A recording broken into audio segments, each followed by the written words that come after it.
I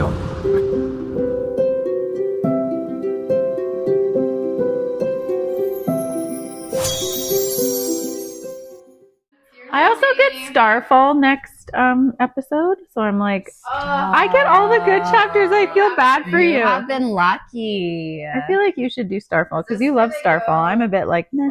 I'm meh on Starfall right. too. Yes, right?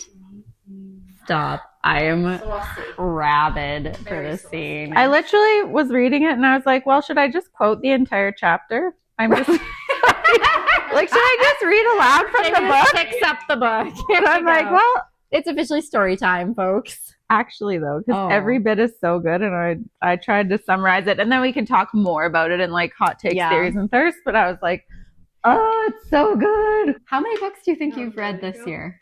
This year? Well, they're all in my Okay, closet. Not this year, but like last year, if you had to guess. Oh, I don't know. I don't feel like that many. 5, 8. No, 5 plus 8 is 13. I don't know, maybe 30. Okay, not that many. I do feel like end of this year we should do a like a raft. Oh, you got the main character energy month. Everything is coming up, Allie. Okay, then don't worry about it. No, I don't think so. We tried to rent them. Don't even get me started about We hate the library. Yeah. To read, we're like, we hate the library. Yes, we do. I was personally like victimized by the library. I feel like Agreed. by the end of it, I was like, "Cool, you and just hate you us. and the printers, They just hate us. enemies for life." You just came in. I hadn't even noticed you were there. I was like, "Oh, that's nice." Like, you would just swoop in and like, if like raising your family does not like work out for you. Or to compliment. Mark's gonna be okay with it depending on the day. That's right. Hey, it's tough out there. A girl's gotta do what a girl's gotta do. Jamie, get them tootsies up on camera. Come I have on, socks Wiki on feet. today.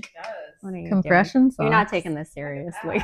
Compression socks. Veins aren't getting this, girl. No, That's they are right. not. Actually, it has the sirens on it. No, just a mermaid.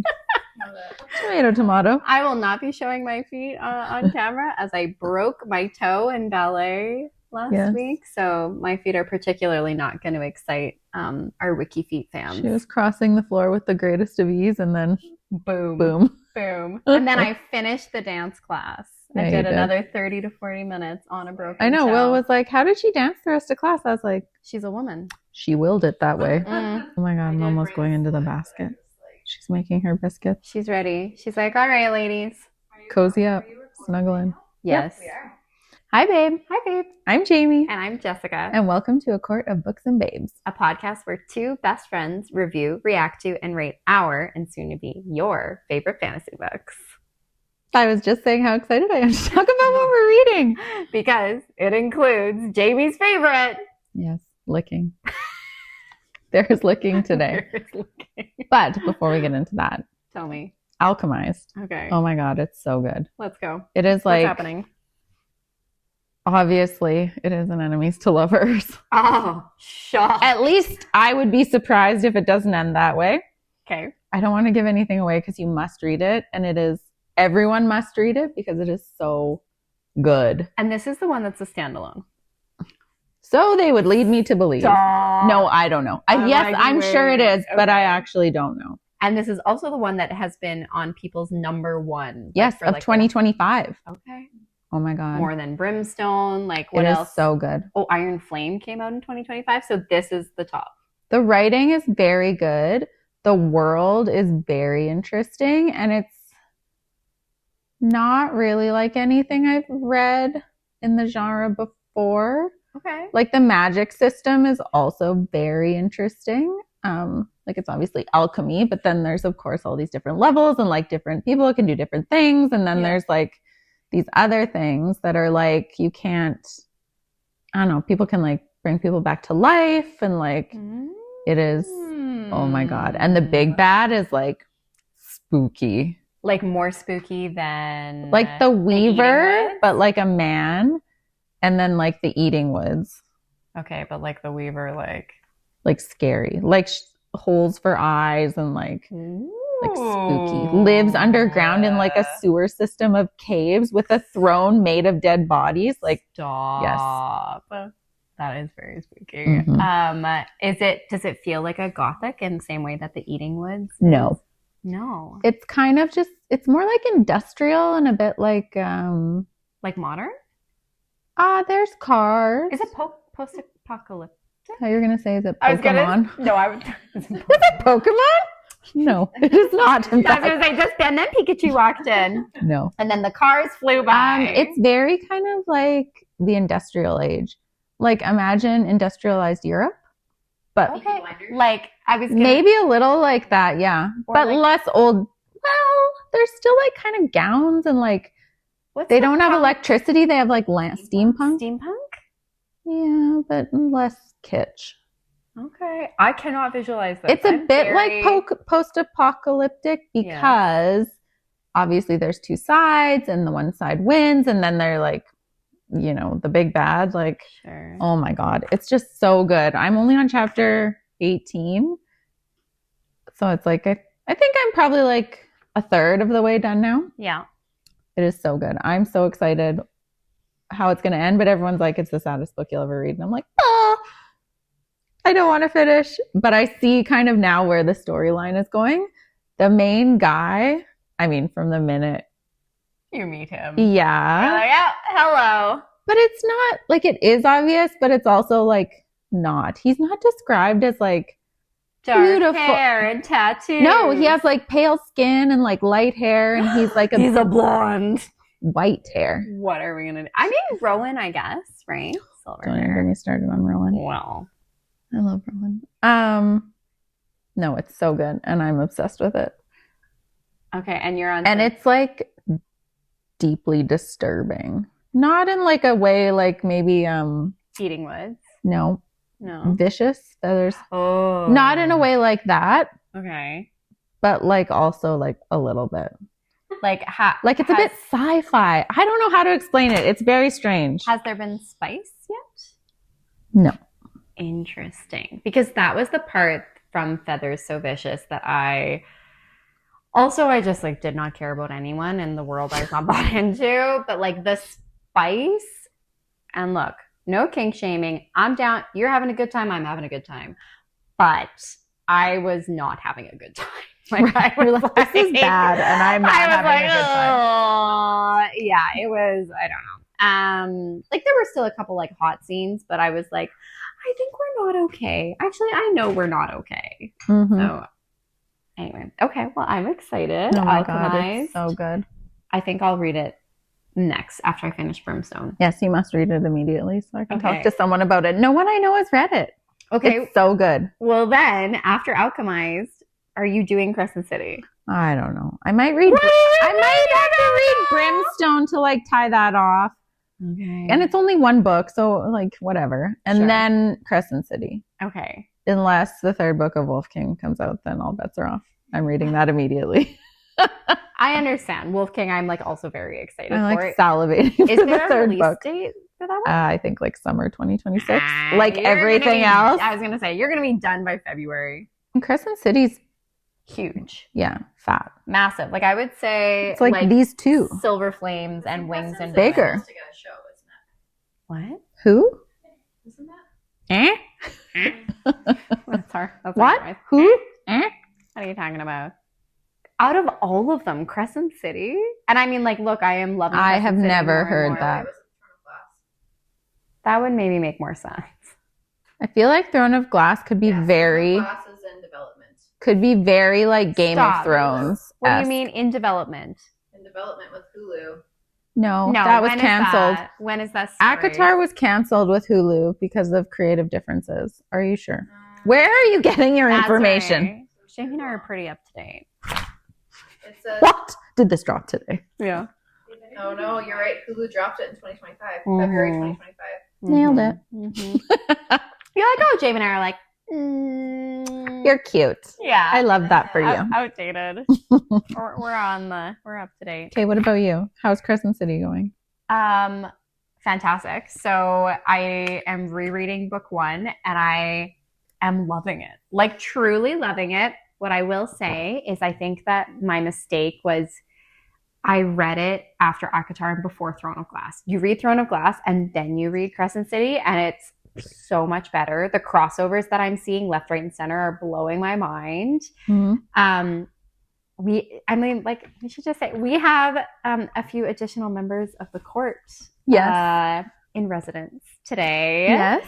And one of them, Caitlin, was saying, and I agree with her, that the love story is what is like not as compelling as I would say Throne of Glass or ACOTAR. And I feel like I was hot off of ACOTAR and I wanted like a slow burn tension epic. Enemies to lovers. Yes. And I like read it and I was like, bleh. And also, why do they have cell phones? And I was just not feeling it. But now that like I know, I'm like, okay, it's a modern world. That's fine. And also I'm looking for the crossover and I am not as invested in the spice. I'm more looking for the story and thinking about the broader Maasverse. I'm loving it. Like loving it. I'm like old timey all the way. I do not love a cell phone or a club. We talked about this before. I get it. Yeah. I think you're going to have a good time because I think in the same way that I expectation managed you with this little novella, I loved it. You loved it. And I was like, lower your expectations, blah, blah, blah. Like, you know, it's, you know, whatever. And then you had a great time. I also loved Assassin's Blade, and Jacqueline, who's also here, also liked Assassin's Blade. So I would just like to say my order is the correct order for reading them. You're probably right. Yeah. Because she's like, oh, I love that I like then knew the characters already and then like picked up these little things. I'm like, no, I struggled. Caitlin's nodding her head. Also agreed. Yeah.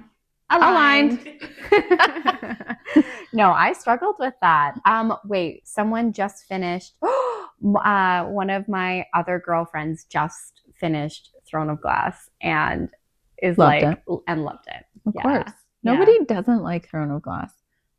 I struggled at first, but then you're like the first 4 books. I did. I really struggled. But you know what? She wrote them when she was so young. And I feel like I could tell when I was reading it. I was like, I feel like, I don't know. The writing felt a little bit young. And I mean, that is no shade. She wrote a international bestseller when she was like quite young. What did I do when I was like, I was Bryce. I was blackout at a club. Like, you know, I'm like, I cannot sit in judgment of this woman here.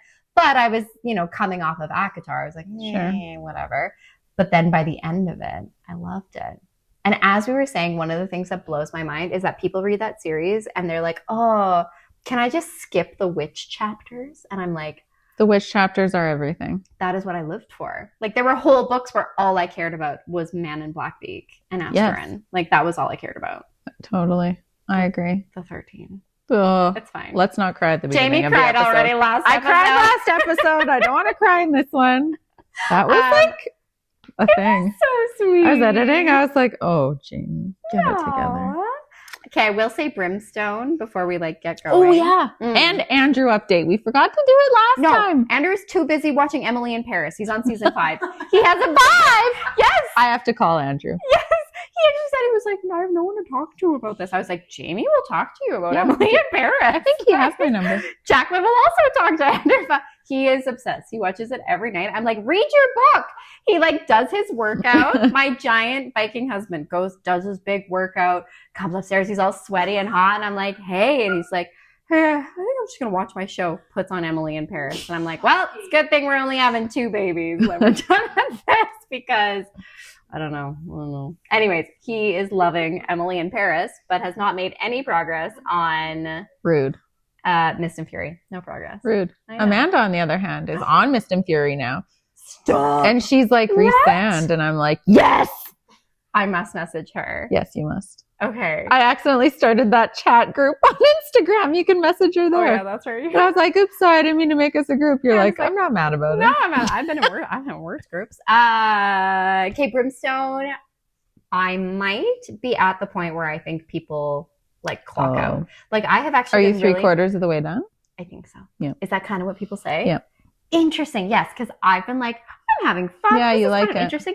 And then something happens where I'm like, okay. Like I don't want to give anything away, but I'll be curious if you feel the same. I'll see. I'll keep going through, see what I feel at the end. Of course, you can DNF it. No, only Feathers so Vicious. So Jocelyn's daughter-in-law is also into Romantasy, and one of our fans. And Jenna finished Wolf King. She's like, she started it today at 3 a.m. because she couldn't sleep. Texted me at 2 p.m. and was like, I finished it. Jenna! I was like, My God. what? And then the other night she was like, I'm going to read The Housemaid. I'm like, oh, let me know how it is. Oh, Everyone's like, oh, yeah. it's like, I've heard people like it. yeah. And the movie is quite good, I guess. Mm-hmm. And she texts me 2 hours later. She's like, I'm done. It's pretty good. I'm like, are you speeding? Is she a savant? That's wild. I know. It's crazy. Good for her. Damn. I know. I was like, okay, read Night Prince tomorrow and then report back. Read the Bible. Like, good Lord. Like, I girls know. just whipping through them. Yeah. That's impressive. Mm-hmm. All right. Shall we get going? Yes. It's been like an hour. Do we need to restart? We're at 30 minutes. Oh my God. It's fine. It's fine. Everything's Our fine. longest. No. It is time to talk lore, lust, and loose morals as we unpack adventures, escape to new worlds, and of course, swoon over our best book boyfriends. We're really swooning this episode. Woo, are we ever? Okay, babes, this episode is for the brave, the unhinged, and the deeply invested. We're cracking open chapters 38 to 43 of A Court of Mist and Fury, which means spoilers are flying open like Illyrian wings. Nothing stays contained to just this book. ACOTAR as a whole is on the table. Crescent City gets dragged into the group chat, and Throne of Glass absolutely catches strays. If you're not fully caught up, protect your peace and exit stage left. If you are, buckle in. We're about to have thoughts. Oh, maybe not just thoughts. Exactly. This podcast has all of our favorite R words: romance, racy, risque, and of course, RHYSAND. as such, it is rated R. Please listen accordingly. We'll kick off every episode with Babes Between the Lines Where we read what's written, obsess over what isn't. and dig past the dialogue so you don't miss the magic motives or mistakes. All right, I'm going to put my mulled wine back here. I'm ready to, as per your words, buckle up. I say that in my chapters Do too. you? Buckle Let's up. go. Get ready. Get some. Chapter 38. Amryn takes the book and goes to wherever Amryn goes in Valaris, and Feyre decides Her to go. apartment. I know, but at that time we don't know. We don't know where she just lives. goes. Oh. She just is like, and at one point Feyre is like, "Do we know where Amryn lives? Like, where is her apartment?" Like, and No, you we find don't. out later in this. I think this chapter or the next, but at this point, it's just she like wanders off and is, Hmm. like doing her own thing. Pause. Can we hear them in the microphones? Okay. Just checking. Peanut gallery. Zip it. Feyre decides to go up to the roof to watch the sunset, only to find Rhysand already there. And she has this moment of like, oh, God, fine. I guess we'll hang out together. And I'm like, girl, like, who are you kidding? Come on. Oh, no, you're already here. That's like Feyre's theme. right. You. But also you. hi. She notices a small box on the table next to Rhys with a tiny pearl dagger inlaid on the top. Inside, 3 gigantic rubies the size of chicken eggs lay nestled in black velvet. Rhys tells her these rubies mean they are bounties sent by the summer court to let Rhysand, Amryn, and Feyre know that they have made enemies out of Tarquin's court and are now hunted. So they're bigger than Robin's eggs. Yeah, chicken's eggs. Right. So they're not the necklace then. We can put that theory to bed. That's right. Rhysand is troubled by these rubies, to say the least, and by the mistake that he made in fighting the guards rather than using his Daemati powers to wipe their minds. Which, like, I remember when I was first reading and I was like, oh yeah, dumbass. Like, what are you doing? Your He's best power. Right, he's like punching and kicking, and I'm like, or you could just be like, brain Omelets. scramblies. Like, yeah. When Feyre comments that she thinks Rhys seems so upset because he clearly wanted to be Tarquin's friend, I'm concerned you can hear me chewing. I think you definitely will be able to hear this. You chew that up. Damn it. Cue Also, okay, Cue Jeopardy music. the more I read about Amryn, the more she reminds me of Christina Yang. Oh, yeah. Like, same person. Mm-hmm. Same thing. Who's Christina Yang? Grey's Anatomy. That's like a global sigh. Aw. Caitlin, Jacqueline, are you guys Grey's fans? No, Caitlin? No. Oh, God. It's our next podcast. 3 against That and then 2. The Office. You need to watch at least. You say that now, and then I will get you into it one day, and you'll be like, I can't believe I ever was like. I watched season 1 and 2. The whole thing. Yes. You need to keep going. You need to power through. Have not happened, Jamie. There's like 30,000 episodes, and I'm not doing it. Denny. George. Derek. Mark. 007. Lexi. Do they all die or what? No. I'm like, too many also. I feel like every show is like everyone's crying about something. Oh, there's a lot of crying. There's a lot of crying. It's a bit like that show, what's that family thing? Oh, This Is Us. Oh, that's what, no. No. This Is Us. What with was the Mandy other Moore? thing? The Last of Us, you said. Oh, I'm like, are these the same show? No. When Feyre comments that she thinks Rhys seems so upset because he clearly wanted to be Tarquin's friend as much as Tarquin wanted to be his friend, he tells her, quote, I'm not upset, I'm pissed off. Once again, folks, the patriarchy is alive and well in Prithian. This is something that we run into in the mortal lands as well, where men feel like the only acceptable emotion when something bad happens is anger. Mm. Like, have you ever tried to tell like a guy, you're like, oh, are you sad? I'm not sad. I'm upset, or I'm mad. Like they cannot be sad, right? Mm-hmm. So to be like, oh, Rhysand, you're sad because you thought you were going to be friends, and then surprised he didn't like being fucked over. Rhys is like, I'm pissed off. That's Comes not as what a I shock to no one. Seriously. Mm. And even Rhysand can't escape it. Rhysand tells her feuds like this can last centuries, but he's willing to pay that price if that means that they have a chance at defeating Hybern. Tarquin doesn't really hold a grudge that badly. He's like, a baby grudge. a little baby one. Yeah. Giant blood rubies. And then he's like, nah, it's fine. We're all friends here. That's right. Feyre tells Rhys she understands why he did what he did, that she understands the choices he made no matter how distasteful. She realizes in this moment that he is so weary of having to play the villain in order to be Prithian's secret savior. Rhys snarls at her, asking, what's your point? And to Feyre's cranky. like, seriously. And to her credit, like, she doesn't take it personally. She, like, even thinks to herself, like, a bad day. Like, he is having a really bad day. Which I'm like, if Andrew snarled at me, like, what's your point? I'd be like, whoa. I have several. Would you like the list? Yeah. You want to talk to me with your chest? Like, sit down. Like, we're about to go. At this moment, Feyre's inner monologue sounds so similar to Rhysand's. Quote, come on, wink at me, play with me. And Feyre channels her inner Rhysand, telling him she noticed a shop in Phalaris with lots of lacy little things. Rhys looks at her, but doesn't take the bait yet. She tells Rhys that he can stay up there on the rooftop and mope if he wants to, but that she was going to invite him to join her to shop for the previously aforementioned lacy little things. Maybe, she wonders, she should send some to Tarquin and he'll rescind the rubies. And here it is, a little spark in those violet eyes and a small flash of white teeth. After all, says Feyre, you seem to have difficulty not staring at me day and night. Feyre. I know, right? I feel like this is the moment where they're starting to, like, they've been flirting quite a bit, but this is where she's, like, addresses it head on. She's like, oh, yeah? Like, I think you're into me. Rhys agrees, his voice a midnight purr, saying he'll join her at the store and they can pick up those undergarments together. And then just as we all begin grinning and kicking our feet, Azriel approaches, and Feyre leaves the two Illyrians to discuss whatever grim news Azriel is sure to bring.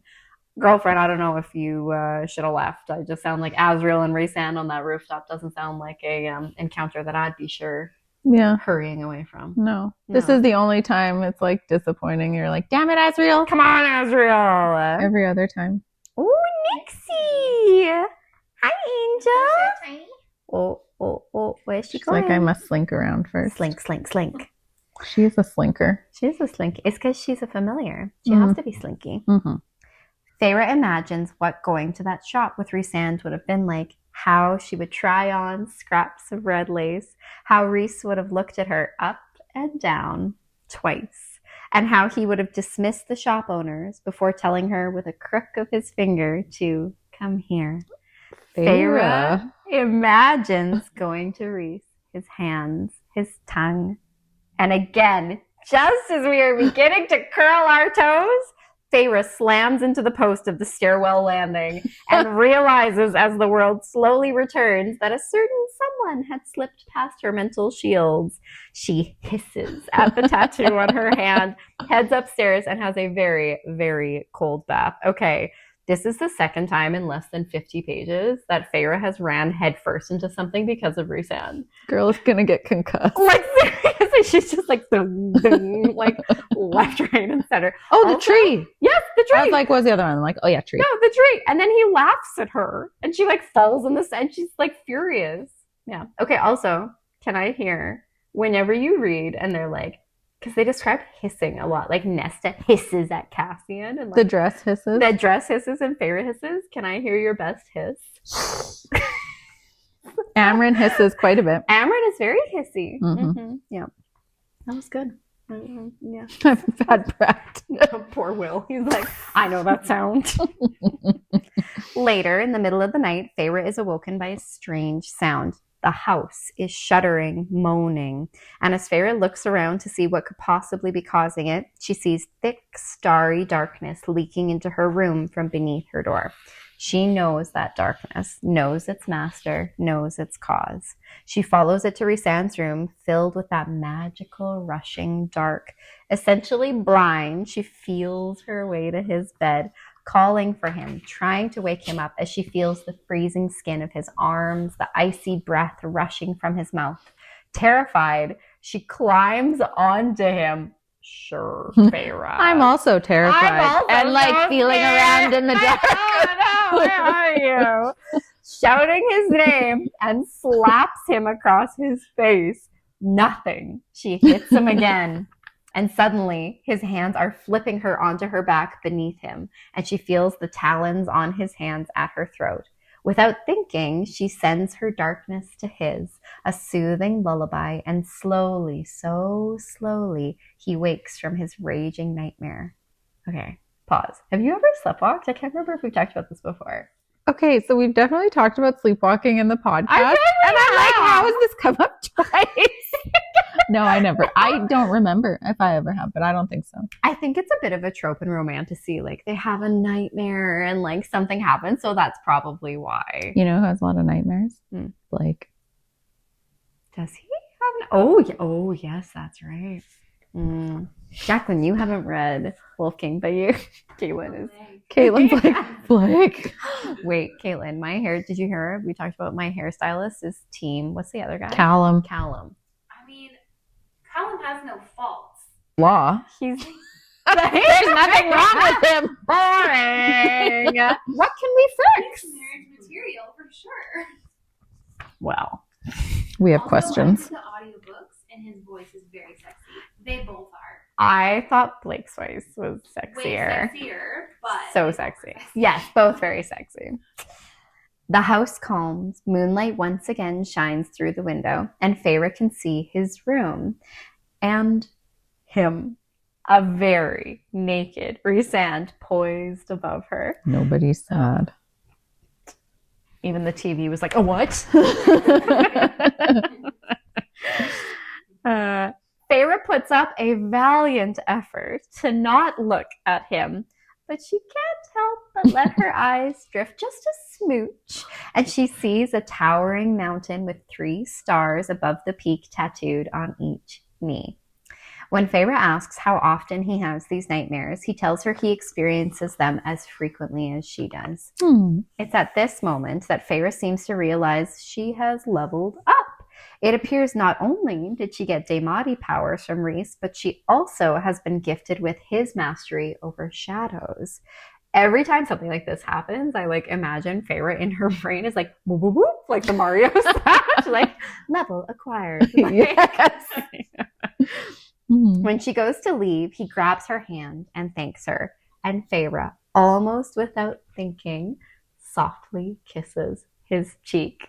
Okay, kiss alert. Is this the first consensual kiss?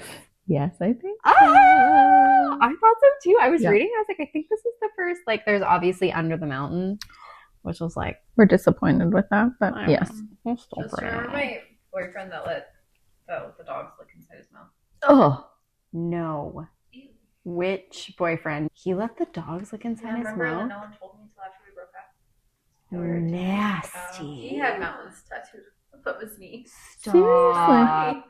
Okay, the other day was like a Facebook memory and it showed up on Christmas. Yes, and I was like, that was when we were at dinner, and then I guess I don't know what happened, and he like held Mike, and Mike licked all inside his mouth, and I didn't see. And then after I broke up with him, Sarah was like, the guy that let the dog lick in his mouth.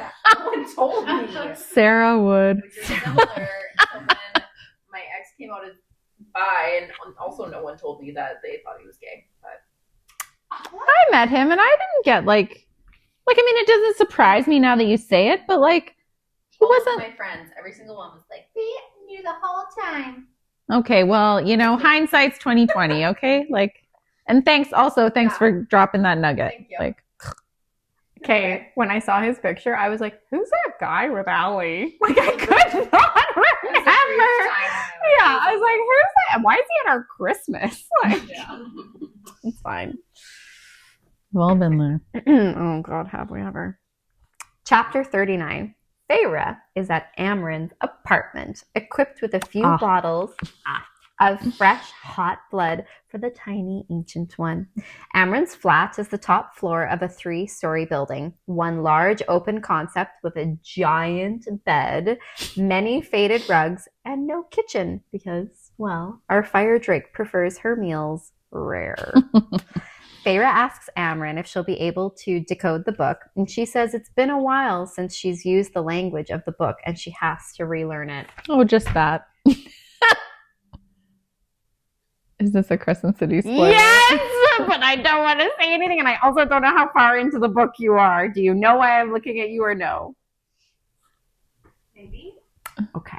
We'll leave it at that, folks. Read Crescent City, Jamie. All right. Amren gulps the blood straight out of the jar, and Feyre comments that she thought Amren would have resided somewhere fancier, given her taste for, let's call it ostentatious The finer things. Yes, and clothing, all of which are scattered around her room like so many dust bunnies. Amren tells her she doesn't like servants, and while she has tried fancier residences, this one suits her best. Feyre notices Amren's blood ruby is being used as a paperweight. And when she asks Amren if RHYSAND convinced her not to turn the summer court into so much fairy dust, Amren tells her that she was swayed not by the High Lord of the Night Court, but by a gift from Varian, and she points to a necklace of diamonds and rubies from Tarquin's trove. Varian. I know. At one point, Feyre is like, so what's the deal? And she's like, I don't know. He doesn't know if he hates me or wants to fuck me. Also, we're already fucking. Yeah, also, we're already paying. Weeks pass while they wait to hear back from the queens, and Amren tries to relearn the old language of the book. During these days, Feyre spends most of her time split between training her body with Cassian, Jelly, and her mind and powers with RHYSAND. She has a break one morning when Cassian is tasked with delivering another letter to her sisters, who are then tasked with sending it to the queens. When Cassian returns, he is in a foul mood.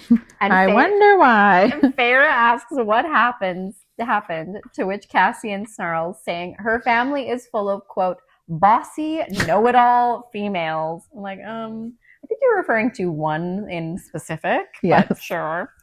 In her spare time, Feyre hangs out with Amren, studying the book, and with Mor, walking through the city, watching her shop. This thought has wiggled in my brain a few times, but I don't think I've said it yet. Do you think there's any way Mor could be Aelin? Like a gorgeous blonde who's like an amazing in battle, loves clothes and shopping and jewelry. I mean, I think they have similarities, but I don't think it's her. I don't know if I think it's her, but I'm like, is it possible? Because Aelin, with Throne of Glass and the Word Gates and being able to open them. Also, Mor's family ruled the North. Mm-hmm.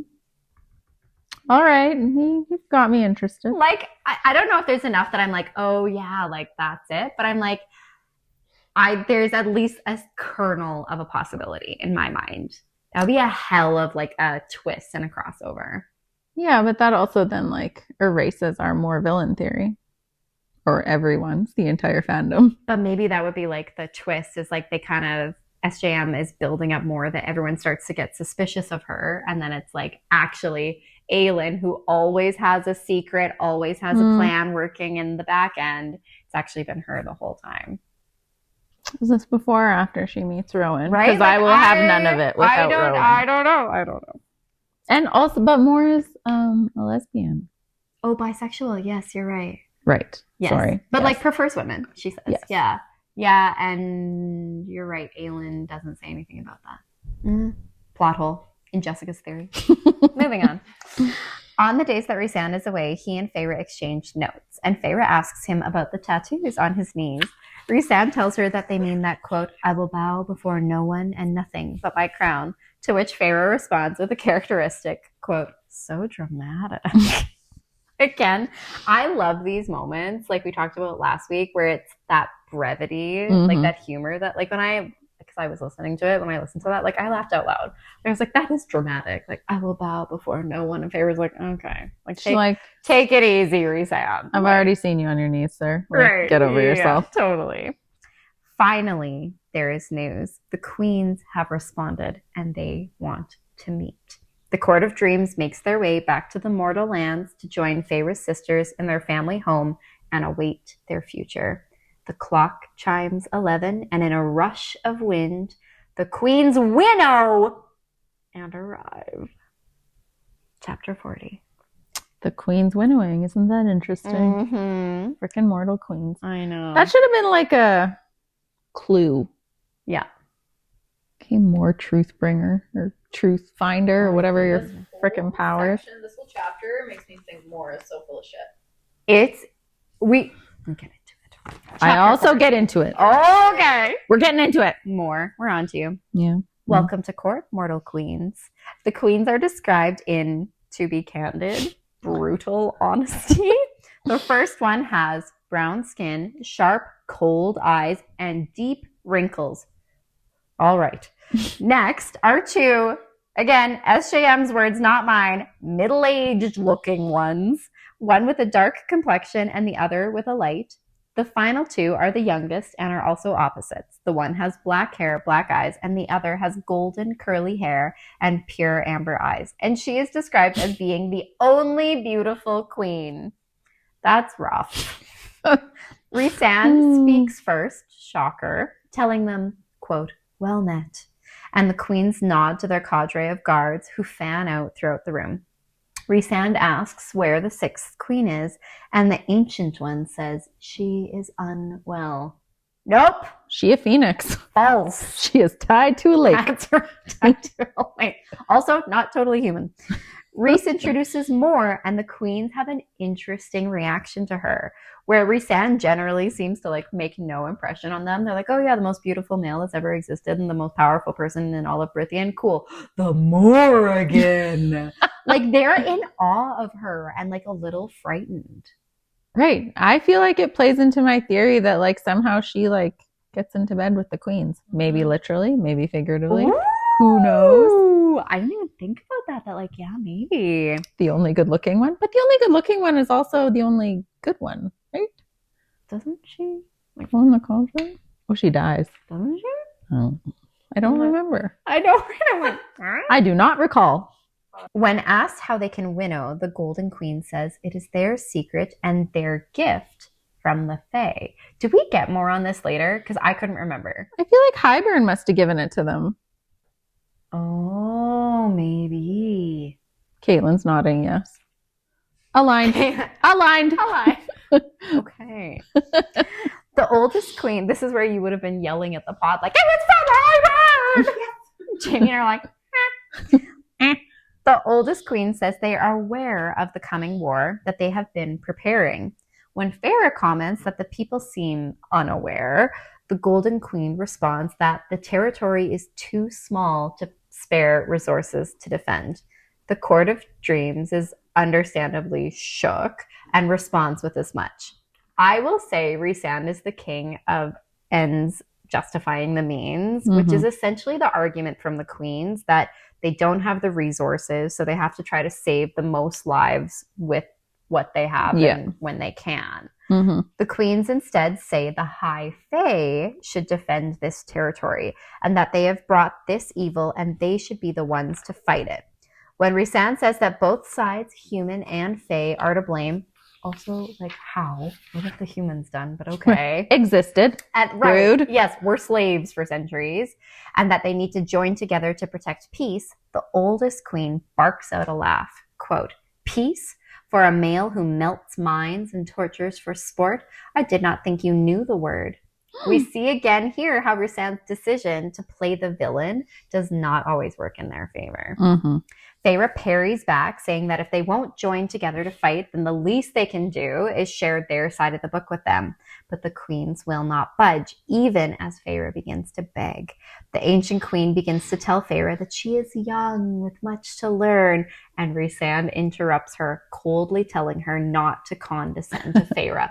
Also, RHYSAND is like, okay, you think Feyre is young? She's like maybe 30 years, I don't know, whatever, how old this queen is, 50 years younger than you. You're 450 years younger than me. Like, come on. And Moore has now had enough. Quote, "I am the Morrigan. You know me, what I am. You know my gift is truth. So you will hear my words now and know them as truth, as your ancestors once did." But we don't know I know. This was what I was literally just going to say. I'm like, how do we know? My gift is truth. Your ancestors knew. Okay, I do think there is something to this. Okay. And we'll talk about it in my chapters. But continue. Okay. Moore tells the queens she once marched with Miriam long ago to free the human slaves, and when she looks at these queens now, she sees nothing of those brave ancient queens in them. And then she tells them about motherfucking Miriam and Draken and their secret island. Like, just lets it slip. It's like, they're on an island and they've been living, the Fae and the humans, together in peace, and it's secret and protected. And Rhys is literally like, shut up. I forgot about this. Like, it is a huge deal that she just is like, meh. And I'm like, did she do this on purpose, maybe? Like, tracks. This has been a secret for 500 years. And she just is like, oops. Like, I like the Morrigan. The Morrigan. Like, if you put a "the" in front of your name, that is like, you think something of yourself. Right? Yeah. It's like being called just like Cher. Yeah. Or Prince. Right. One name. That's more. I am a noun. Yeah. The queens demand proof that they, the Court of Dreams, truly want peace.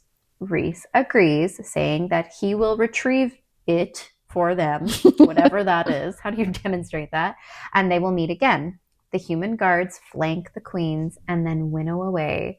And it's motherfucking Elaine who says, quote, "I hope they all burn in hell." Point for Elaine villain arc. Yes.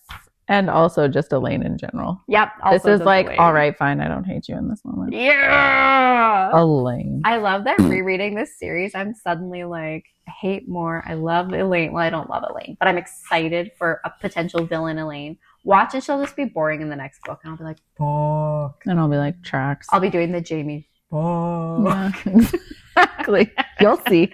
You'll see. What's her? I'm not wrong. I'm just early. I've already used that on Andrew. And? Not a fan. Weird. Sorry. Huh. Interesting. We did not know that would happen. Chapter 41 opens with that deeply familiar, deeply annoying feeling. Feyre did everything right, and it still wasn't enough. I thought you were going to say her bowels turned watery. And she gave a vulgar gesture. Have her bowels turned watery? Just once. I mean, and maybe in this book. Book 1, I was like, girl, take No, some Imodium. No, in book 2, never. Not yet. Watery bowels? No. Oh, maybe as a high fae, she has stronger digestive system. Yes, it's gone. That's right. Phew. Glad we cleared that up. The mortal queens want proof. Proof that RHYSAND can be trusted. Proof that the Night Court isn't playing some long, wicked game. Feyre clocks this immediately as a personal failure, carrying the weight of believing she's fallen short as emissary to the Mordor lands. Yeah, right. This is a bit like, again, forever the martyr. Like, oh, it's my fault. Oh, Right. this, oh, that. And you're like, okay, come on. Yeah. Those queens weren't doing shit, regardless. When I contrast her with like Aelin, I feel like Aelin is just like would just like breeze by with like middle finger in the air versus Feyre is like, I'm so sorry, my bad. Like that TikTok you sent me. Yes. And then yeah, Bryce was like, are we getting like turned or what? At the club. Yeah. Cassian, ever the voice of subtle diplomacy, suggests they simply remove the queens and replace them with better ones. Which is both wildly unhelpful and absolutely on brand. This is why Cassian is banned from the summer court. He's like, we should get rid of him. Rhys, unfortunately, the adult in the room, shuts this down. The Book of Breathings must be given freely, and any coercion risks everything. Mor offers to go to the queens herself, and Asriel immediately opposes it, dropping one of the most alarming lines in the chapter. The palace is a death trap for our kind. When the spy master says absolutely not, you listen. Yeah, no kidding. I know, because he hasn't been able to get like a spy in. He can't see anything, and he's like, nobody's going there. Yeah. It's the shit cray. Yeah. So he's being protective of Mor. He's like, no. Yes. Yeah. Which, I mean, she doesn't deserve, but whatever. Feyre, understandably overwhelmed, asks the question we're all thinking. Who is Miriam? Who is Draken? Who's Draken? What's this island? And babes, here comes the capital L lore dump. We're introduced to the Blackland, a Fey kingdom so brutal it made Amarantha look tame. Humans were enslaved there, and Miriam, born to a human mother, raped by a Fey male, was denied her Fey heritage and forced into servitude. She was eventually given as a gift to Prince Draken by the Queen of the Blackland, or his, fiancé. Ooh. Yes. Plot twist, Draken lets her escape. Enter Jurian, who finds Miriam wandering the desert. She becomes his lover and healer, tending to wounded soldiers in his armies. Surprise again, Draken abandons the Blackland entirely, allies with the humans against Amarantha, and eventually quietly falls in love with Miriam. This is lore dump. I'm like, oh yeah. The takeaway, trust, sacrifice, and choosing goodness over power, even when it costs everything. So this, I kind of wanted to go back and track, and I didn't. When Jurian makes Amarantha's sister his lover, right? Yeah. Oh, right. Chlamydia. Her name, Chlamydia. And then he kills her. But I forgot, there's no real bridge between, do we ever find out how Calithia really met Jurian and, how long she was with them until, I think Amarantha talks about it, but then, thinking back on these, I'm like, huh. Anyone else? Peanut gallery? Court. We got thoughts? Court. Google. I don't even. I don't think we care. No, we're like, no. I mean, I thought about it, and then I decided not to look it up, so I think that says a lot. Yes. And Rhys makes his line in the sand very clear. He will not betray Miriam and Draken to earn the Queen's trust.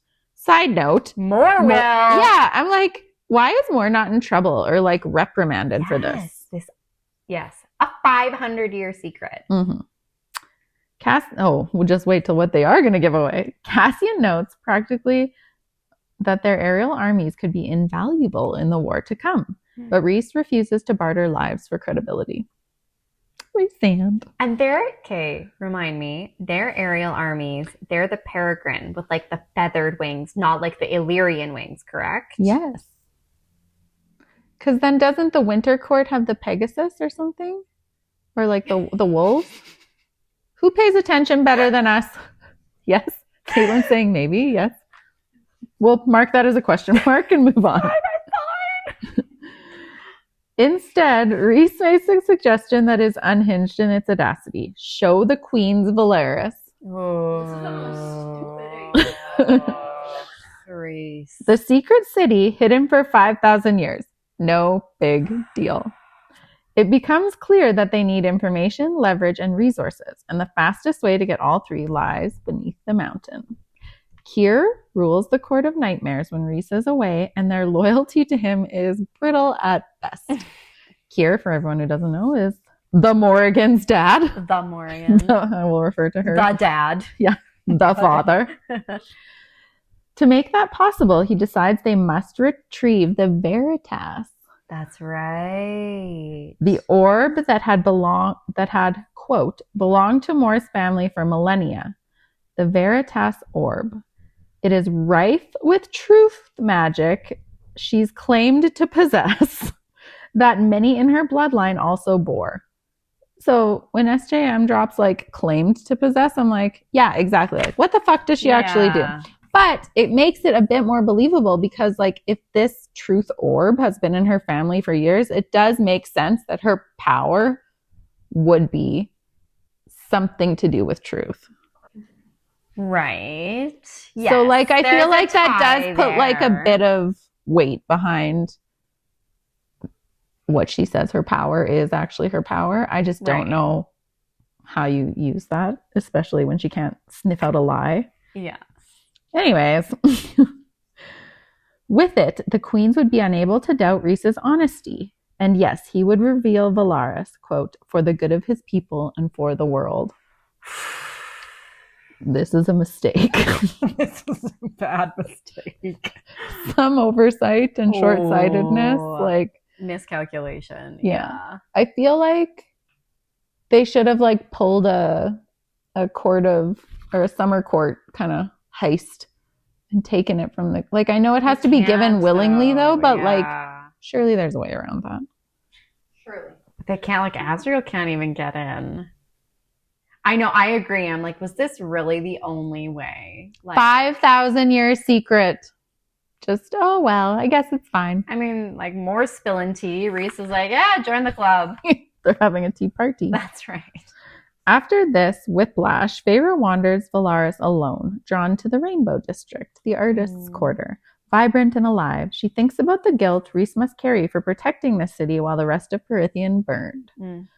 She fears loving it too much, knowing what war destroys, and so she admits, like a coward, I turned around and went home. So up until this point, she has not been able to go into the district. She just like looks at it from afar. Oh. Because she like doesn't want to like it too much because she's scared it'll be like destroyed or taken away. Especially now that Rhys is going to blow the lid wide open. Right, just as she's like starting to fall in love with it. When Feyre finds Rhys, he is visibly conflicted. He knows exactly what the Court of Nightmares will demand of her presence, and so do we. Oh my God. How they will leer, test boundaries, and try to provoke weakness. Part of this conflict lies in how Feyre will see him there, and he worries, just as she's beginning to see him in a different light, that this may cause any progress he has made with her to regress. Right. He's like, I'm going to go put on a show. Do you know that it's a show? Right. Just doing a little check-in. Yeah. Rhys tells Feyre the truth about Moore and her situation before she arrived, like, to live in Valaris. Like how, like, she, like, with the message in her. So, okay. More lore, more dumping. More lore for more. Yes. Moore was sold to heiress of the Autumn Court. She begged Rhys not to let them take her. Desperate, she slept with Cassian. Darn. To make herself undesirable. Hoping to escape the marriage. Instead, after Eris learned what she'd done, Moore was dumped at the Autumn Court border with a nail driven into her stomach. Feyre is sickened, furious, devastated for Moore. And of course, this is like it's horrible. Also just makes us hate the Autumn Court more, and also Kier, because her family is like the one that her family is actually the one that dumped her, saying that she's now Eris's problem. Right, yes. Yeah, like, well, she's yours now. And then Eris basically left her there to die. Oh my God. Okay. Pin for later, Eris and theories in hot takes, theories and thirst. But continue. We learn it was Azriel who rescued her. And suddenly so much snaps into focus. The bonds, the silences, the pain Rhys carries when he thinks about failure. And also how Azriel must feel about being the one that saved her. Also, Azriel's other potential love interest also being a female that he has saved. Does he have a hero complex? Or a savior complex? I don't hate it. Jamie's like, if so, I like it. Yes, I will be finding myself in some severe trouble very shortly. No. Feyre understands in a visceral way why Rhys struggles so deeply with Nesta, with the idea of failing to protect someone you love. So Rhys feels guilt over not protecting more when she like begged him not to let Keir sell her. Yes. Because it also goes into saying like Rhys's dad didn't care that like his cousin, who is Keir, treated more so badly. Yeah. Like he's like, I don't know, like do what you want, bro. And also Rhys for all those years under the mountain had to pretend to be a villain and like have all these horrible and he couldn't do anything. Yeah. So Nesta is very triggering for him. Which also, because we talked about last episode, we're like, God, he gives everyone so much grace, but not Nesta. Not her. Yeah. So then, and the chapter ends with Feyre finally stepping fully into the storm, asking the only question that matters now. Tell me what I need to do tomorrow. Oh, Feyre, just you wait. I know. It's so good. The chapter closes with a shared understanding that the next step will be dangerous in a different way than battle. Psychologically, emotionally, and a little politically, but that's kind of a side note. Feyre is about to enter a place where power is measured by cruelty and survival depends on how convincingly she can become something she's not. And yet, the choice was hers. That, more than anything, marks how far she's come. A good point. That, she still is like, she owns the impetus of like all of her actions. Yeah. Oh my God. This might be, in my opinion, the hottest chapter in the whole book. Like I have goosebumps. Stop! We haven't take care of your lady. We haven't had goosebump watch for a while. We have not. No. I'm ready. Chapter 42. Boom. I'm settling in. Quote, I was not frightened. That's how it starts. I was not frightened. That would be like a good book opening. As like a line, I'd be hooked, right? I was not frightened. Frightened of what? What's happening? Feyre immediately understands to survive the Court of Nightmares, she will need to play a role, not as herself, but as Rhysand's consort. Cold, powerful, cruel enough to be believed. The thought unsettles her. The hewn city is steeped in brutality, misogyny, and spectacle. Everything she despises. She is no longer being dragged into danger, though, or protected from it. She is stepping forward knowingly, willing to wear a mask and wear fear if it means stopping Hybern and protecting Valaris. There's like a bit of build-up before you get to the part. And just to break the tension... Sorry, what did you say there? There's a bit of a build-up before we get to the good part.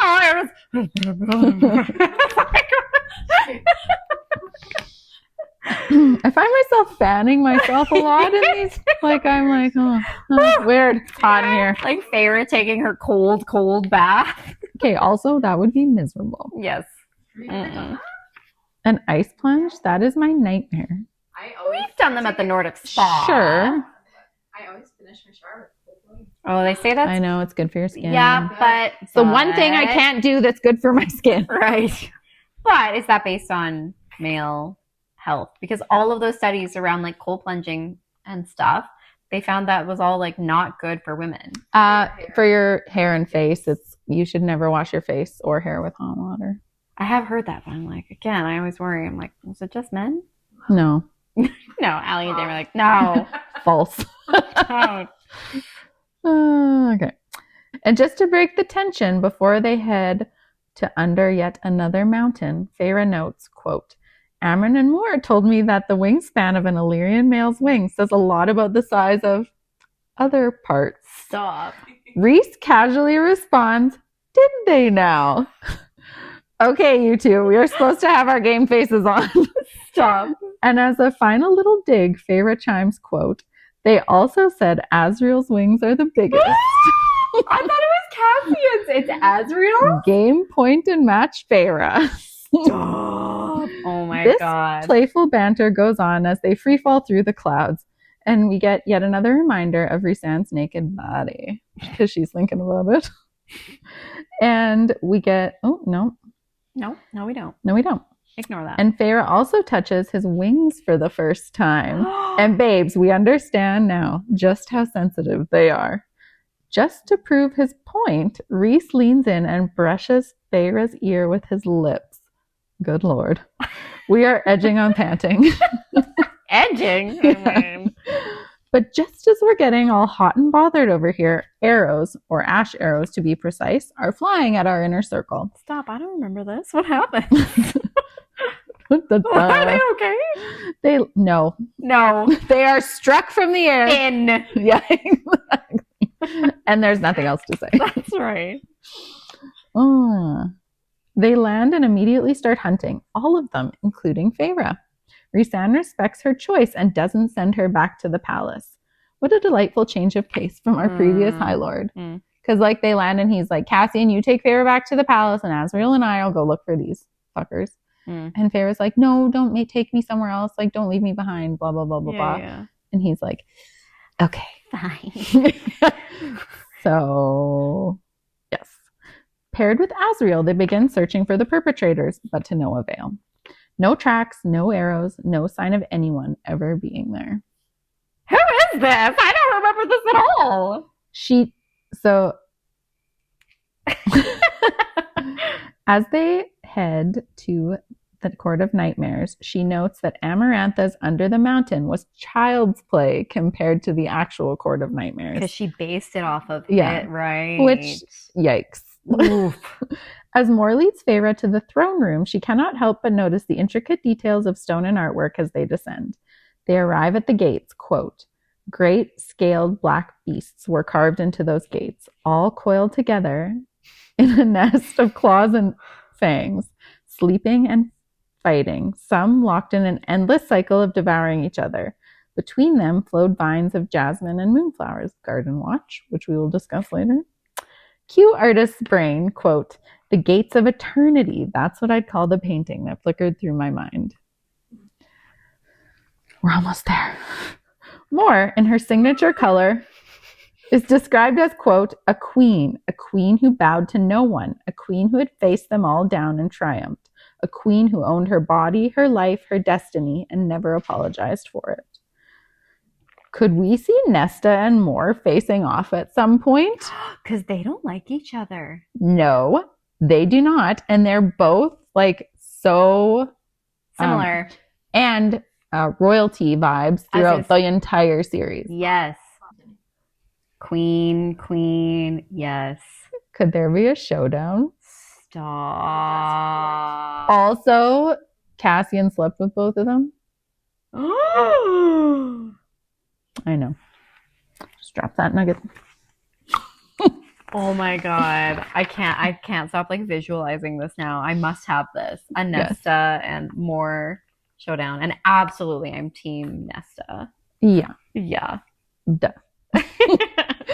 Feyre's dress, much like her attire under the mountain, did they use the same tailor? Leaves nada to the imagination. 2 shafts of fabric that hardly covered my breasts flowed to my navel, where a belt across my hips joined them into one long shaft that draped between my legs and barely covered my backside.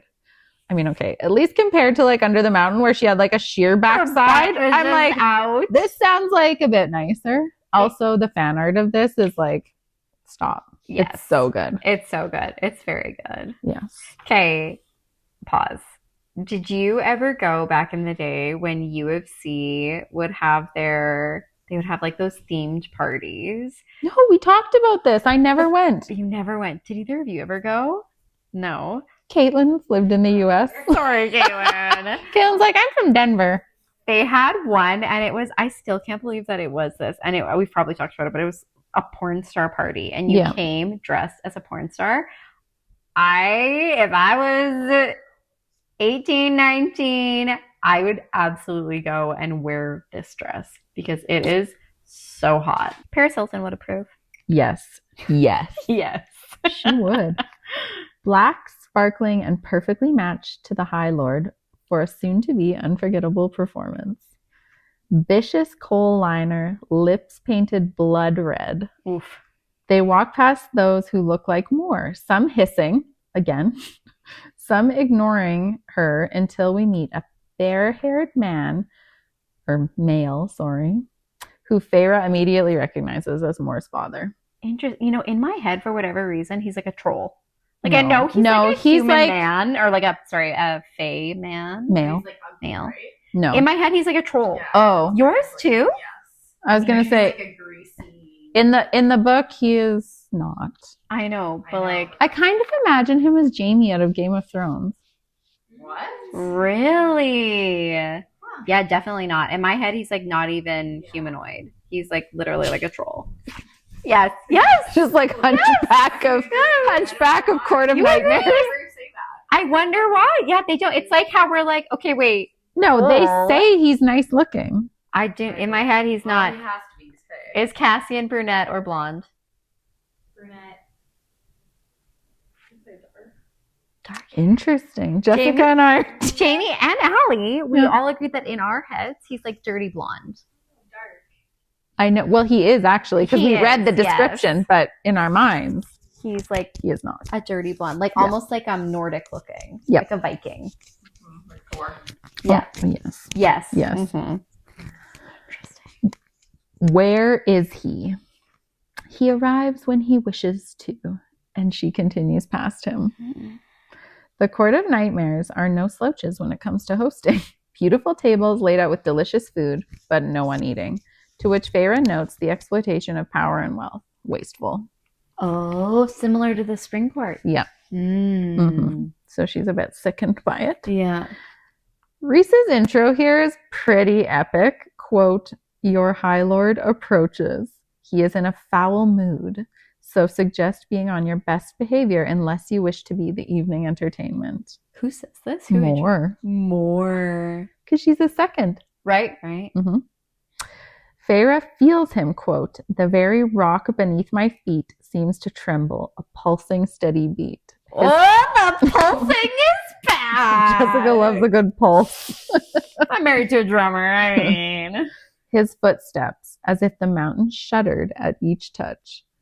How many things are going to cause these? Like, how are these mountains not crumbled by this point? I Moore's mean- period, Reese's footsteps, these like mountains are just like it's like a permanent earthquake. they're just jello at this point. It's just like trembling. Yes, exactly. like if one more thing makes these mountains tremble, Yeah. that's it. Nobody goes skiing. It's an avalanche Yeah, season. exactly. Oh, Cassian and Azriel flank him, deadly and silent, people averting their eyes, and then the most powerful High Lord ever born, the face of dreams and nightmares. Cue temperature spike. "Welcome to my home, Feyre curse breaker. Someone get me some water, a fan, and possibly a fainting couch." I am like, because he's so introduced and then she's bowed before him, and like then he like grabs her chin and like, "Welcome to my home, Feyre curse breaker." I'm like, "Oh, sir." I love that he calls her curse breaker. Mm. Like the PR side of my brain is Yeah. like he is positioning her in front of his court as like, don't motherfucking forget what she did. Mm-hmm. Yeah. Agreed. Was the Court of Nightmares under the mountain? I think they talk about it later on in that. Oh, okay. I don't remember Some actually. of them were, but I don't think. Oh, this is ringing a bell for me. Yeah, you're right. Not all. Yeah. I think they were kind of buddy with. Mhm. I mean, that would line up. Yeah. Buckle up, babes. The temperature and tension are now set to burning up. We have arrived at the throne scene, and let me tell you, I have yet to meet one I don't like. And this is no exception. Bonus points here for licking. Okay, before we get into it, if you have to pick this throne scene or the spoilers ahead, Fourth wing. fourth wing, which one? Oh, it's so hard. The fourth wing one is like Good. blow your boots off, literally. Like her boots, like, yeah, oh my God, I can't. I don't know. It's so hard to tell. I like this one because I like the tension of it. Right. The other Mm. one's just like, They get after it. He gets down to business. I mean, they don't get after it. He gets after it. She's a pillow princess. Yeah. Mm. I'm here for that. Oh, in other news, I don't even know where I am She's like, anymore. where was I? Oh yes, no.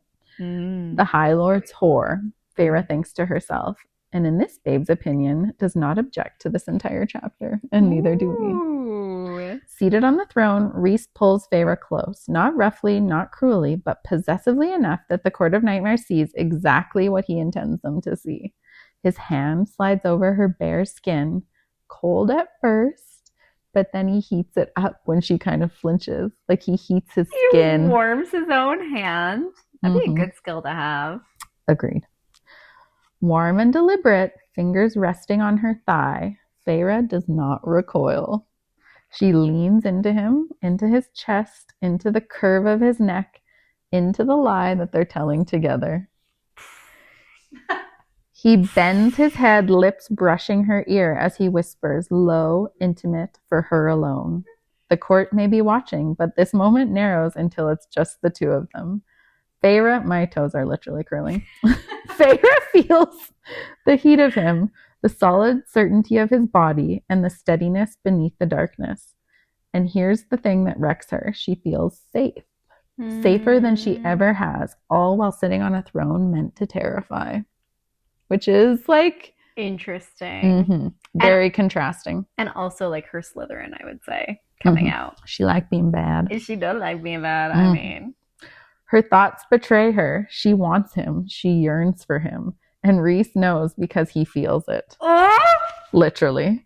He feels her response unmistakably between her thighs when his hand creeps a little too high.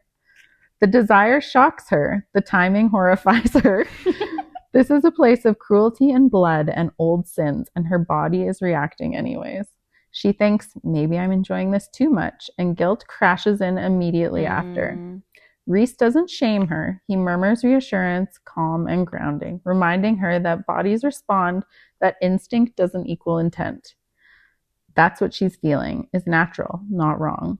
He doesn't push, he doesn't tease, he simply steadies her, anchors her, keeps her from spiraling. God, I love that moment when he's like, it's fine, it's just your body's natural. It's just our bodies reacting to each other. Rhys never takes advantage of her desire, even here. Even when it would be easy. Even when the entire court expects him to.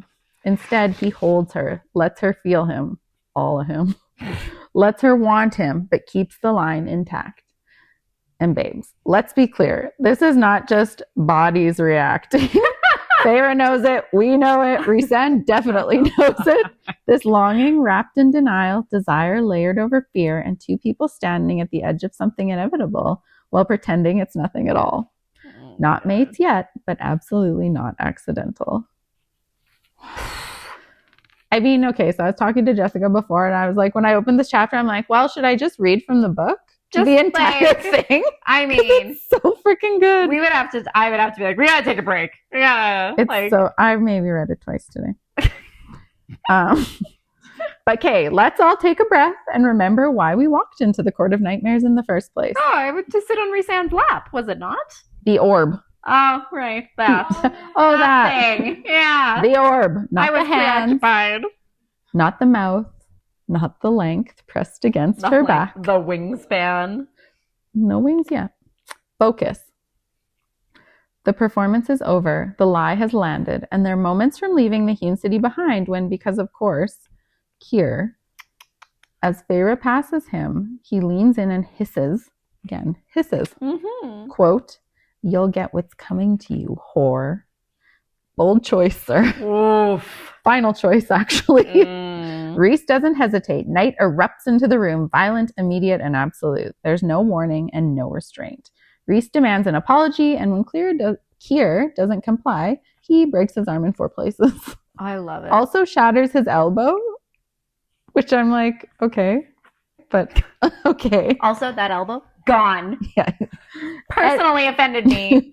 And then he's not allowed to see a healer, which is like, I think the worst part of the punishment. To just have to like mend it, have it. Right, but also how does it mend? Like, it's just like this. Now he's the hunchback of Under the Mountain. Right, now he's a troll. Yes. I mean, let's not get into the whole Fae healing. We'll get into it with Silver Flames, but like Feyre couldn't survive a C-section. Are you like fucking kidding me? But anyways, like, I don't know. Fae healing is a mystery to me. Plot hole. I agree. That is a plot hole. Feyre's attention locks onto RHYSAND. Not the violence, not the fear rippling through the room, but him. Quote, my focus remained on the High Lord, whose hands and mouth and body had suddenly made me feel awake. Burning. I mean, in a good way. It didn't let me forget, didn't make me obliterate hurts or grievances. It just made me feel alive. Us too, Feyre. Made me feel as if I'd been asleep for a year, slumbering in a glass coffin, and he had just shattered through it and shaken me to consciousness. Disney watch! I watch! Yes! Disney watch! You got it! Nailed it. Shoot. Straight to the heart. This isn't just lust erasing trauma. This isn't desire fixing her pain. This is something far more dangerous and far more honest. Rhys makes her feel alive again, awake, present, in her body, in her power, not healed, but here. And that's why it terrifies her. The chapter closes with Feyre acknowledging exactly where she stands now. Quote, now I didn't know where that put me. Knee deep in tremble seemed like a good place to start. Babes, understatement of the century. Chapter 43. Oh my god. They winnow away, but her and Rhys don't return to Velaris. Not yet. Instead, they land beside a moonlit mountain lake ringed with pine trees high above the world. Cold, quiet, and intimate in a way that only post-emotional devastation silence can be. Do we think that this is the lake that Nesta and Cassian hike to? Oh, I could wonder, be. Right? Like you're saying it's like I was literally going to be like, where's this lake? Yeah, I wonder if it's the one that like when Cassian is like, you gotta cool off, like it takes her on that massive hike. Yeah. Could be. Is this lake magic? I don't know. I hope so. Well, not in this moment, because yeesh. And immediately the vibes are off. Rhys is unraveling. This is one of those rare moments where the High Lord of the Night Court is not smooth, not teasing, and not perfectly in control.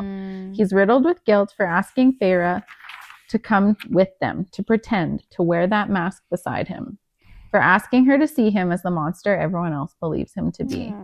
He's shaken in a way that feels almost raw, almost unguarded, because like he always is like, even when he's not, he is. He is, yeah. And then they fight because, well, why not? Feyre panics, worries he'll lock her away, protect her the way Tamlin did, and Rhys snaps. The comparison hits like a blade. His wings now are fully flared, the ultimate tell. And when he speaks, it's stripped bare. Quote, his voice more open, more anguished than I'd seen him. I am the Dark Lord who stole away the bride of spring. I am a demon and a nightmare, and I will meet a bad end. He is the Golden Prince, the hero who will get to keep you as his reward for not dying of stupidity and arrogance. Babes, he truly believes this. And also, he sits. Like, literally. How has Tamlin not died? Yeah. We don't know. We also don't really care. Feyre remembers that once he told her under the mountain, the things I love have a tendency to be taken away from me. And then she does the thing. She throws it back at him. She implies he hides because who would want him if he showed his true self? Low blow, Feyre. No, she does not. Yes, she does. Rough. She knows the second it leaves her mouth and before... Oh. Yeah, I know. She's like, oh, fuck, I should not have said that. Because it, like, hits him like a dagger. Yeah. But also very similar to why people don't like Nesta. Right. We talked about that. Like, yes. Like, it might be true, but it's also like, do you have to say it like that? You don't, A, do you need to say it? Yeah. Like, we don't all need to tell all the truths all the time. And like, B, if we have to, like, do we have to say it like that? But like, also, we've all been here. Where like, you're in a fight and you're hot under the collar and you say something and then you're like, as soon as it leaves your mouth, you're like, fuck. Like, but you can't. And then you double down. Woo, woo. But like, you can't unring that bell, right? No. And it just sucks. And you're like, well, where do we go from here? Yep. And also, just because he was so vulnerable in that moment when he told her that under the mountain, you're like, fuck, Feyre, like, why? And she just is this way because she's feeling so insecure. Yes, because she doesn't want to be, like, locked away again and, like, all the things. Right. So it's her Which trauma. Is also when Nesta acts out. is when she's feeling insecure. The entire 3/4 of the 5th book. She just is a ball of insecurity. She just is like, yeah. Panic mode. I feel like our whole coverage of Silver Flames is just going to be us like playing therapist. Like it's just going to be psycho. What do you think happened here? Yeah. Why do you think Nesta did that?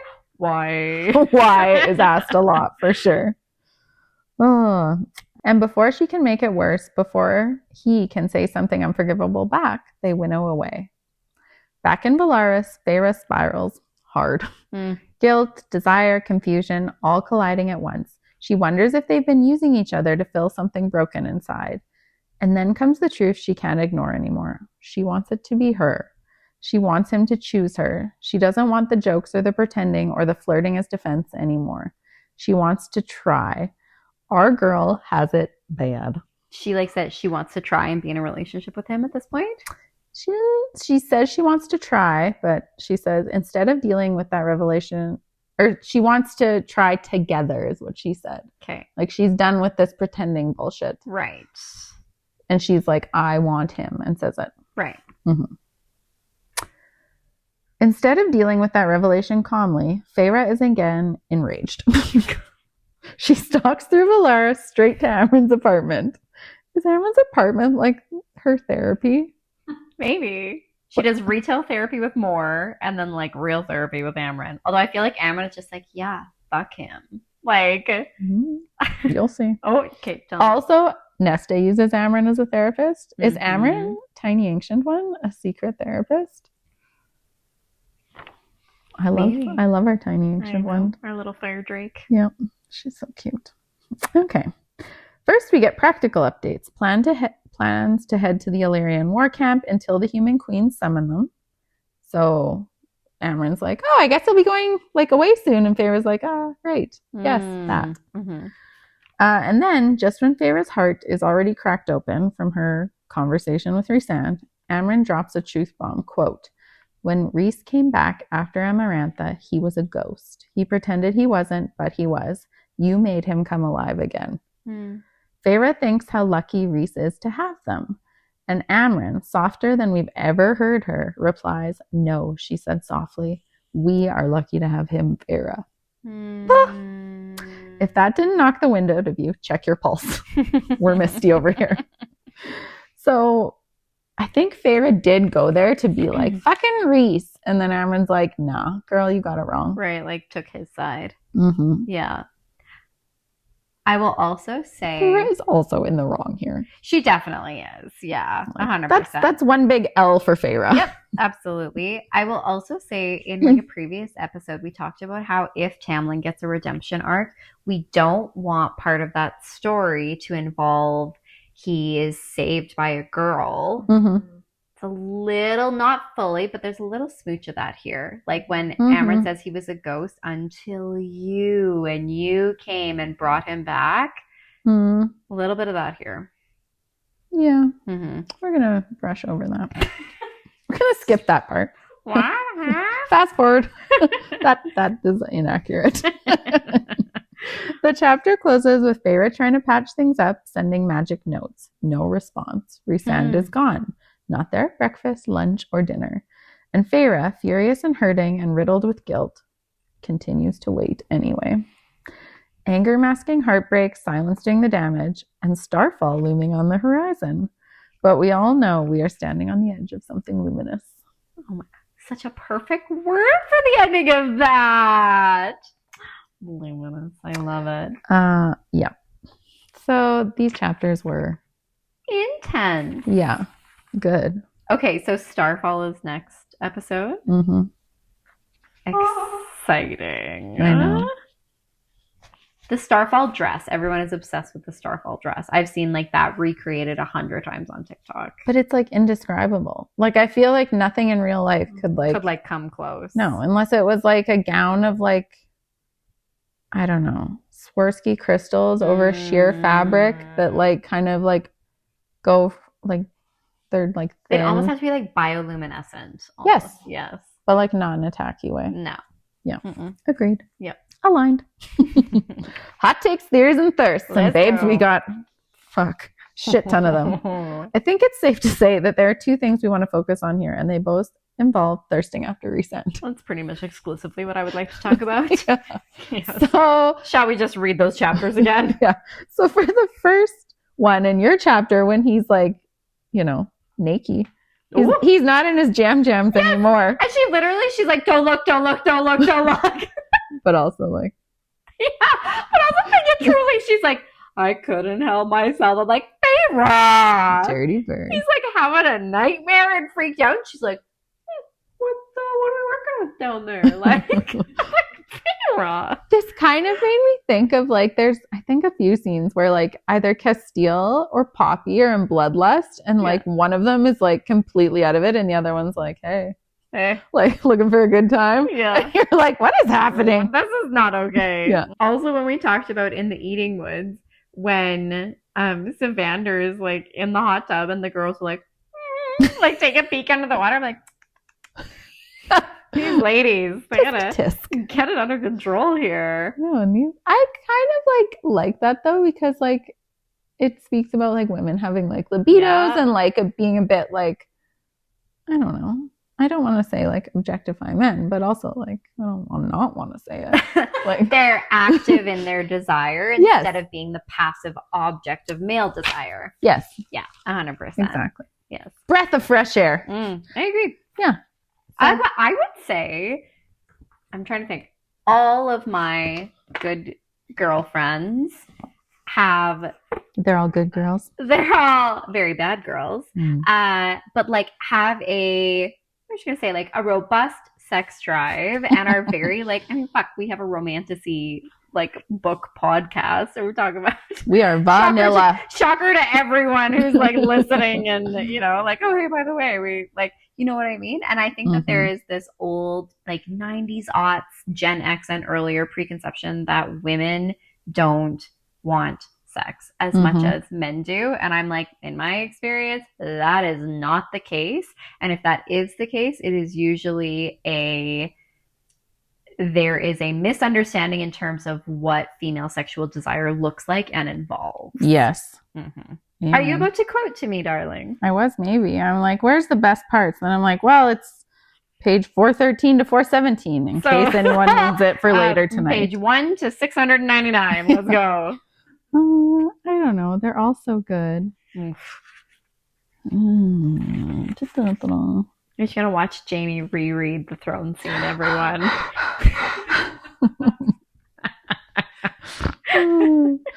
Oh, here's a good one. I dragged a hand down his thigh, feeling the hidden warrior strength there. Sir, your strength is not hidden. Dragged it back up again in a long, idle stroke, needing to touch him, feel him. I was going to catch fire and burn. Oh, I was going to start burning right here. Easy, he said, with wicked amusement through the open sliver in my shield. If you become a living candle, poor Kier will throw a hissy fit and you'll ruin the party for everyone. Okay, if you and I were in attendance of this event and we're like watching Farah and RHYSAND, like we would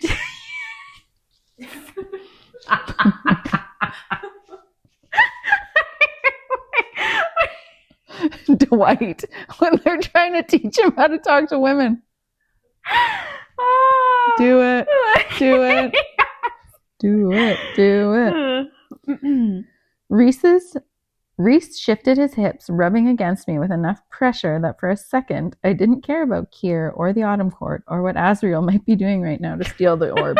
Personally, I always care what Asriel's doing. Say, the rest of us like, but what is Asriel doing?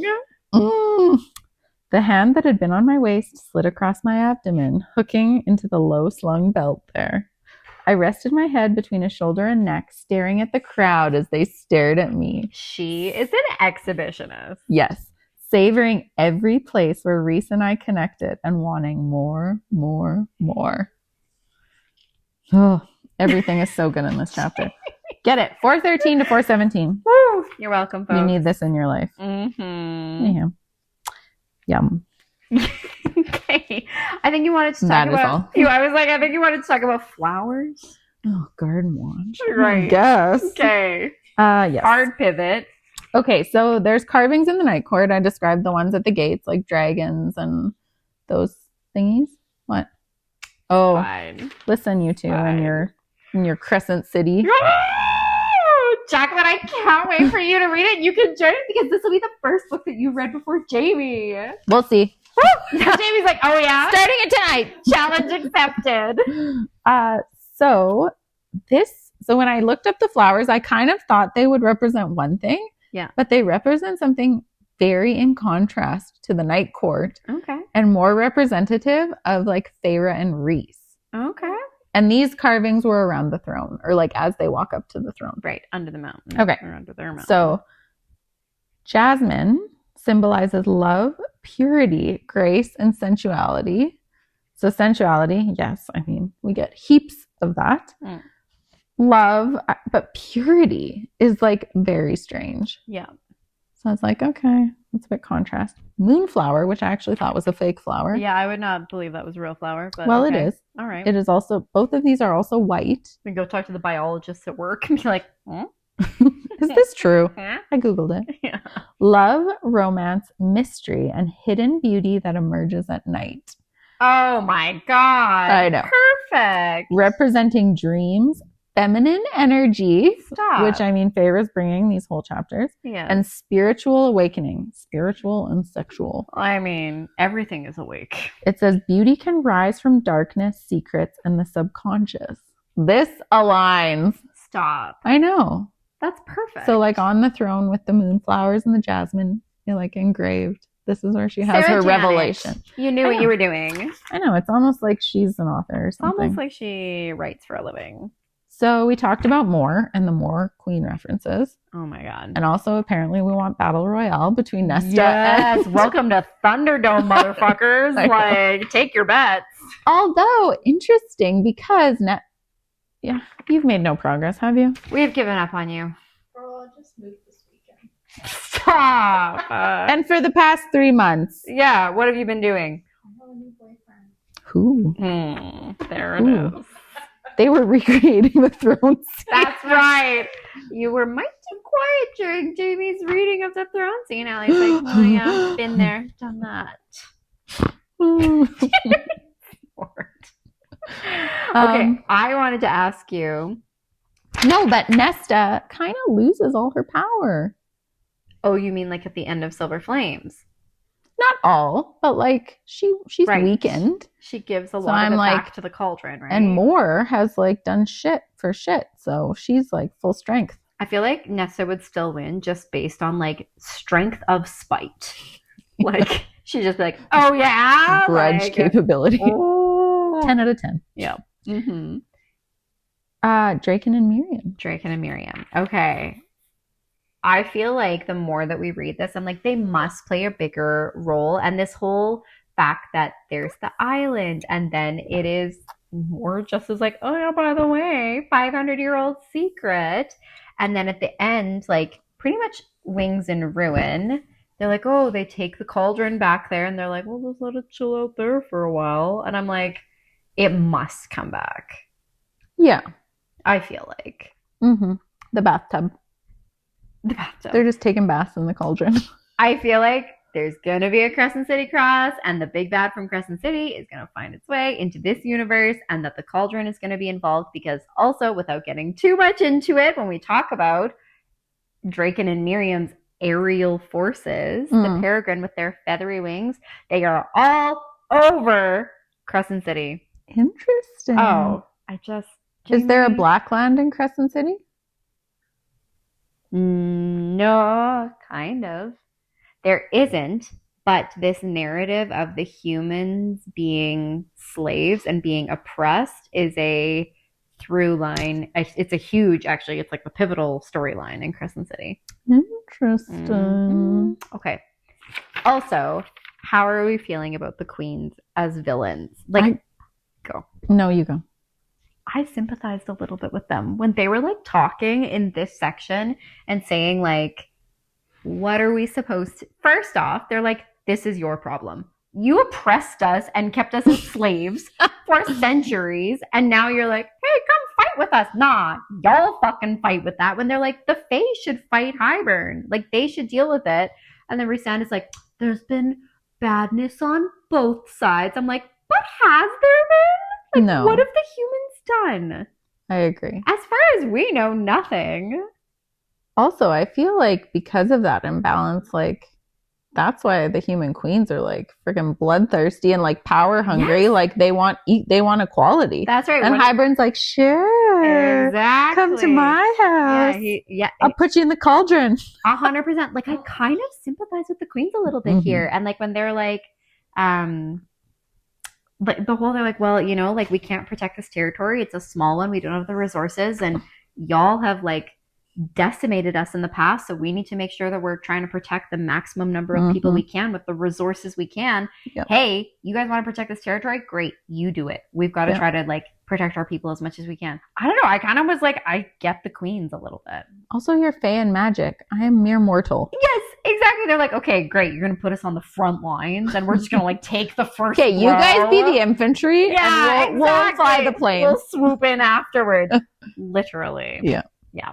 No, I agree with you. Okay, also rereading this, the Nesta and Cassian tension when he is described as going and he has to like give the letter to the sisters and then he comes back and he's in a foul mood. I was like practically squealing. I was like, ah! Like, I'm like, she got you again, Cassian. That one I clocked.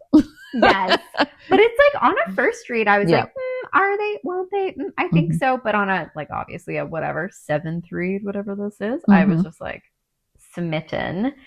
And then there is the description of Asriel that Moore gives about how he's been trying to infiltrate the queens and their like castle, whatever, residence, court, and he can't do it. And that she described him, he's such a perfectionist that it borders on masochism. I'm sorry, I'm unwell. Sip tea. I am unwell. When SJM says that like we haven't seen anything until like spice-wise until Asriel. There are no words. There are no words. Just like Asriel, it's like we are speechless. We are I do not speechless. know. As Jamie and I just stare at each other with waggling eyebrows. Oh, This is a Asriel. good couple of chapters. Yeah, so good. Oh, and we are getting closer and closer to 54. Mm-hmm. She coming. Crawling. Wait, is next? What if I get? There's only one bed at the inn. One Maybe bed at the end trope. I love that trope. That's my favorite trope. Oh, God. Also, we get an interesting description of Asriel in my chapters. Where Morse and Amryn say his wingspan is the biggest. Oh, I thought it was Cassian's.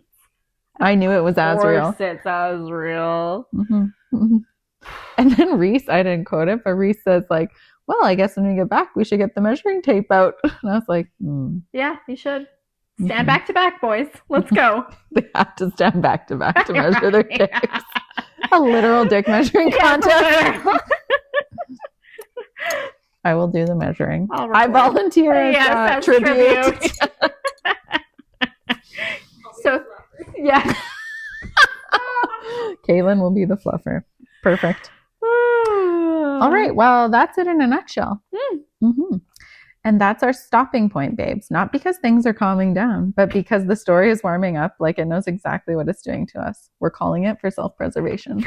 Before we catch fire like Feyre. Literally. When we're back, things won't be easing up. They'll be unraveling. Expect bold moves, dangerously good banter, and moments that make you set the book down just to process, and then immediately pick it back up. We want to hear from you as we continue to build this little corner of our world. Fall in love as we dig into fantastical worlds, fabulous folklore, and fine males and men. Follow us on TikTok, Instagram, and YouTube at A Court of Books and Babes Pod. And please take 5 minutes to rate and review on Spotify and Apple or however you intake your podcasts.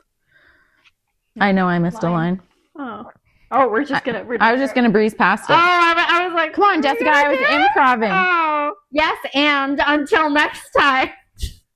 Stay bookish, babes. Oh, God. We are a hot mess over here.